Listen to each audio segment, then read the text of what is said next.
Desde 1844, República Dominicana ha reformado su constitución en 39 ocasiones. Según algunos expertos, consideran que es demasiada la cantidad de modificaciones, que es a lo que en los Estados Unidos le llaman enmienda. Pero, ¿qué ha habido detrás de cada una de esas modificaciones? Sobre ese tema hablaremos a partir de ahora con nuestro invitado, amigo, asesor y compañero, el doctor Marino El Sevilla. Doctor, gracias por acompañarme y comencé con eso para que la gente vea desde cuándo se está hablando de reforma y haciendo reforma constitucional en el país. Es correcto. La Constitución de la República ha tenido cambios constitucionales significativos. Diríamos que el primer gran cambio constitucional se dio cuando los sectores más retardatarios que representaba Santana y su grupo impuso el artículo 210 en la Constitución de San Cristóbal el 6 de noviembre, que evidentemente le dio plenos poderes para poder hacer la guerra y mantener la libertad, la democracia, que era naciente con la separación del gobierno haitiano. Históricamente Santana tuvo esa destreza porque se coaligó con los sectores, diríamos, burocráticos que anteriormente trabajaron con los mismos, diríamos, haitianos, sobre todo porque contó también, no había un ejército, el ejército lo tenía él, que eran finqueros, tenía su finca y tenía sus hombres que trabajaban. Sus hombres armados ahí. Armados, y además manejaban el tema de la agricultura, de la ganadería, y tenía sus cuatreros con que manejaba también sus propios negocios. Con él se unieron sus compadres, etcétera, que hicieron esa posibilidad histórica que tiene diferentes lecturas. Ahora, posteriormente, la Constitución de la República ha tenido también intereses. Diríamos que los intereses mayores estuvieron después de la, diríamos, restauración de la República, a mi modo de ver, donde la Constitución obligó a cambios constitucionales, diríamos, anuales, porque había un gran prestigio de muchos revolucionarios que lograron, a través de los sandungueros en Santiago, pues restablecer la independencia nacional, y por eso se le llama la restauración de la República, que duró muchos años, que costó la vida de Francisco de Rosario Sánchez, entre otros, y los Puellos, y que a su vez hubo de conocerse esa situación. Posteriormente hubo el gran fracaso con la ocupación norteamericana en 1916, el fracaso económico de la nación, y ya entonces la instauración del gobierno de Trujillo en el 1930, la desaparición de Estrella Ureña y Trujillo haber tomado el control del ejército y también el control político, y ya entonces la tiranía durante 31 años y varios meses, cuando es derrotada en 1961, comienzan los cambios constitucionales y a su vez se da también una serie de gobiernos, porque ahí gana el presidente Bosch con la Constitución del 63. Que la primera reforma es 10 años después, 1854. 54, claro, porque el gobierno de Santana fue un gobierno duro, entonces ahí entró Báez. Entonces ahí comienzan los rojos y los azules. Ok, se ha hablado de que la reforma, la constitución ideal, la mejor fue la de Bosch, la que tú acabas de... La constitución más democrática y además la más clara, digamos, moderna. Moderna en ese entonces, efectivamente, pero nos duró 7 meses. Entonces, después de la modificación, que para que entremos en el tema del de esa de Bosch, se han hecho diversas reformas y la última fue en el 2015. Exactamente, si la reforma viene... La Constitución del 2015 no se puede mencionar, porque Bueno, pero el 2015 lo que hubo fue una sí, pírrica... Pero fue una reforma. Reforma. Si tomamos la del 44 al 54 fueron 10 años. Correcto. Si se toma la del 15 al 25, si no se arregla ahora, son 10 y 9 años. Correcto. ¿Cuál es tu evaluación sobre esta reforma moderna? Por ejemplo, la del 10. La Constitución son cuerpos vivos, sociales. Y como los revolucionarios que iniciaron la Constitución con los trinitarios tuvieron una visión de libertad, y recuérdate que los estados nacionales soberanos son la contraposición a los gobiernos de reyes, príncipes, cortes, etc. Por eso nuestra Constitución desde el inicio dice que en el artículo 4 que tiene una fórmula pétrea, como le llaman, una fórmula de piedra. Y dice la Constitución en ese artículo que el gobierno debe ser democrático, republicano, debe mantener la soberanía y debe ser representativo de la nación. Es decir, el gobierno de la nación y la separación de los poderes es el concepto de Montesquieu. Como decía el profesor de Derecho Constitucional, Maurice Duverger, en la esencia de los gobiernos tienen el trípode del poder judicial, el poder ejecutivo y el poder legislativo. Y bajo esos conceptos interdependientes entre ellos, pero con la soberanía que uno no se mezcle con el otro. Por eso, por ejemplo, desde la justicia usted da sentencia, pero no puede estar haciendo leyes. Desde el poder ejecutivo usted propone leyes, pero tiene que ser el Congreso que se la admita. Y ahora, por ejemplo, este proyecto que ya tiene el presidente Luis Abinader, que tiene 6 artículos, que tiene 18 disposiciones, que reforma 11 artículos de la Constitución, que tiene una disposición general y tiene 6 transitorias en este proyecto de ley, evidentemente hay que analizarlo y hacer una verdadera exégesis de estos artículos. Porque, ¿qué es en el fondo lo que sucede? Nuestra Constitución es semirrígida. ¿Y qué quiero decir con eso? Que la Constitución trae en su propio, diríamos, articulado, cómo puede ser cambiada. ¿Cómo puede ser cambiada? Con esta ley de convocatoria que acaba de ser el excelentísimo señor presidente de la República, Luis Abinader.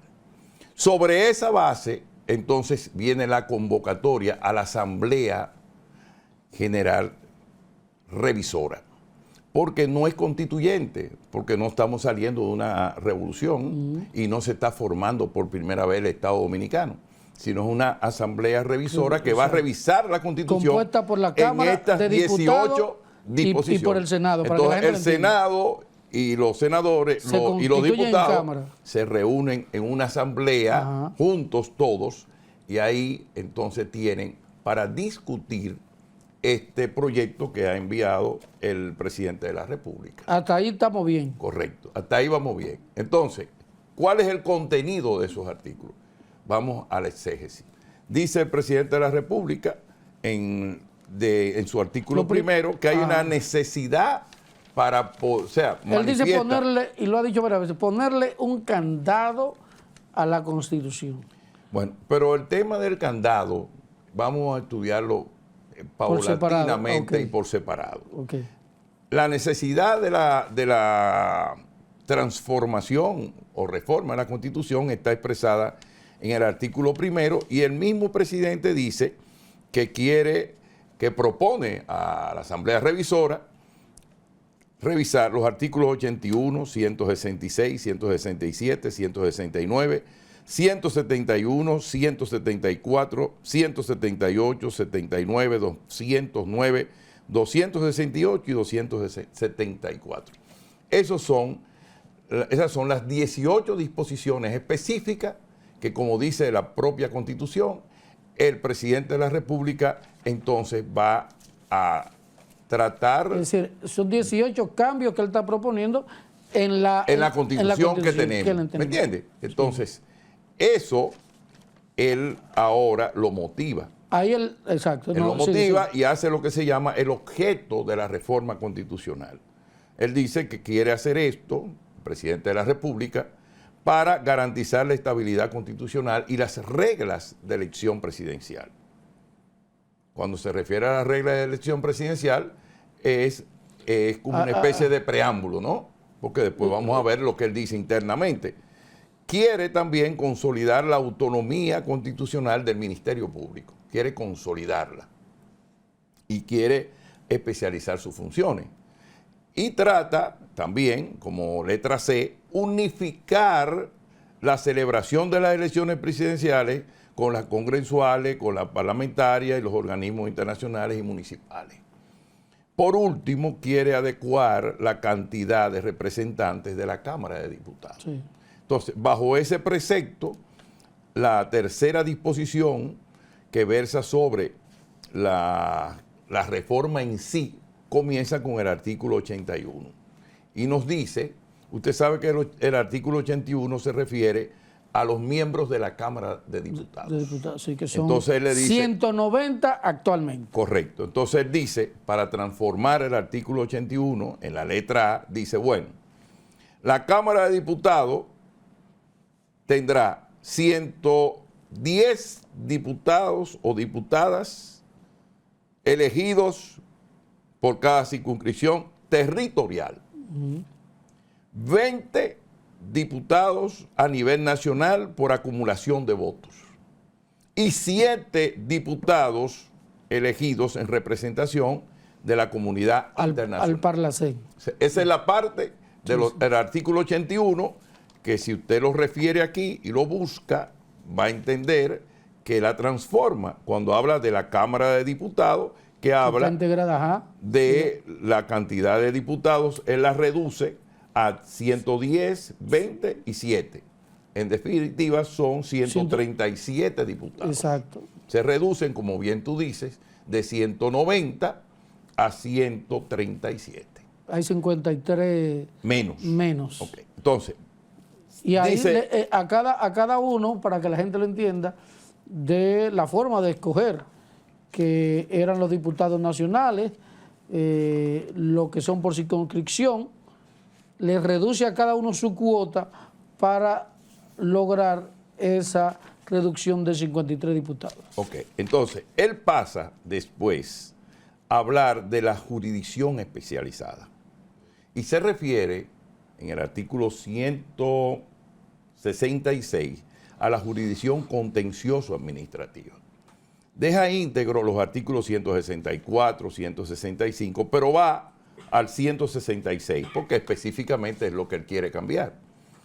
Y nos dice, en la propuesta de cambio constitucional, el excelentísimo señor presidente de la República, que él va a eliminar el texto de esa disposición y en su lugar propone que la administración pública estará representada ante la jurisdicción contencioso administrativa y ante cualquier otra que la ley disponga por el abogado general de la administración pública, que actualmente, él mismo lo dice aquí entre paréntesis, se llama Procurador General Administrativo y sus abogados ayudantes. O adjuntos, esa es la Procuraduría. Eso es al pie del artículo 164, cuando habla de las jurisdicciones especializadas relativas a lo contencioso administrativo, es decir, a la relación de los particulares con la administración pública y la relación entre ellos mismos, donde el particular o dentro de la misma administración podrían surgir conflictos y entonces él propone a la Asamblea que se designe un administrador. En la administración pública se designa un abogado general de administración pública. Ese es el número uno de ellos. El segundo, dentro de ese mismo rango, le llama, el abogado general de la Administración Pública será el titular de la oficina del abogado general de la Administración Pública, dependencia del Poder Ejecutivo organizada conforme a la ley. Y dentro de ese mismo orden, el artículo 167 también lo transforma y nos dice lo siguiente: con el propósito de eliminar el texto de esta disposición y en lugar dispone que el abogado general de la Administración Pública, actualmente Procurador General Administrativo, será designado en la forma y bajo los requisitos que establece la ley. Y el 169 dice, la parte capital, con el propósito de eliminar el texto de la disposición, disponer que el Ministerio Público será el órgano del sistema de justicia responsable de formular e implementar la política de persecución penal contra la criminalidad. Fíjate que él pasa del 67 al 69 y entra dentro de lo que es el Ministerio Público. En la actual Constitución del 2010, ya que la del 15 no tocó esto, porque te dije que fue una transformación muy pírrica que ni siquiera debería ser tomada en cuenta, pero hubo una transformación pequeña. El artículo 169 habla de la definición y funciones del Ministerio Público, pero el texto que él propone es que el Ministerio Público será el órgano del sistema de justicia responsable de formular e implementar la política de persecución penal. Yo creo que ahí podríamos entrar en algo, porque no es la política... Eso no es lo que hace el fiscal. El procurador general. El procurador. Pero ahí le faltó un término que después lo usa más adelante, que es implementar la política del Estado dominicano frente a la persecución penal contra la criminalidad y dirigir las investigaciones penales y ejercer la acción pública en representación de la sociedad de conformidad con la ley, que es lo que también posteriormente en una ley adjetiva, que es el Código de Procedimiento Penal, sí, existe como función del Ministerio Público como jefe de la investigación en todos los órdenes frente a cualquier crimen que se cometa. Cuando la primera parte que usted me leyó, antes de hacer una pausa, lo primero que él establece, cuando dice garantizar, ajá, lo primero que pide, okay, vamos a leerlo, porque el primero, cuando... bueno, el objeto de la transformación, ajá, que es el artículo 2 de la reforma constitucional. Sí. Lo que pasa es que artículo 2, déjame decirte algo, desde el punto de vista exegético y doctrinal. Yo pienso que el artículo 2 era parte del prolegómeno de la Constitución para ser transformada, porque estos son conceptos. Pudiera ser que esto hubiera sido parte, desde mi punto de vista como profesional, de la exposición de motivos del presidente de la República. Porque esto no transforma la Constitución en su artículo 2. Si habla de garantizar algo es porque no existe. Entonces, pero es lo que está motivando la transformación y dice garantizar la estabilidad constitucional, consolidar la autonomía constitucional y unificar la celebración. Es decir, cuando tú hablas de garantizar la estabilidad constitucional, no existe una estabilidad constitucional. Claro, existe. No, lo que pasa es que mi percepción, y vine para acá para hablarte de eso, porque uno no puede estar hablando sin leer las cosas, por eso la tengo subrayada. El artículo 2 de esta propuesta que ha hecho el honorable señor presidente de la República constituye realmente un preámbulo de la Constitución y no un artículo en sí de transformación, porque él no está cambiando la Constitución y él no está cambiando el artículo 2 de la Constitución. Él lo que hizo fue un prolegómeno en este artículo 2 que trató de justificar por qué la necesidad. Esa es lo que se llama la exposición de motivos de las leyes, que debieron haberlo puesto desde ese punto de vista y evitar este tipo diríamos, de discrepancia que va a surgir entre los jus constitucionalistas. Yo apenas soy abogado, pero evidentemente eso va a surgir. él plantea ahí el tema de la unificación de las elecciones, que estaban unificadas, se separaron, pero quiero que veamos Déjame decirte, el concepto. ahora que tú dices eso, antes que te vayas, quien separó las elecciones fue José Francisco Peña Gómez, el líder del PRM. Así que yo no sé si históricamente ellos están haciendo lo correcto desde el punto de vista histórico, ¿no? Quiero que veamos esa parte, pero cuando retornemos. Ya volvemos.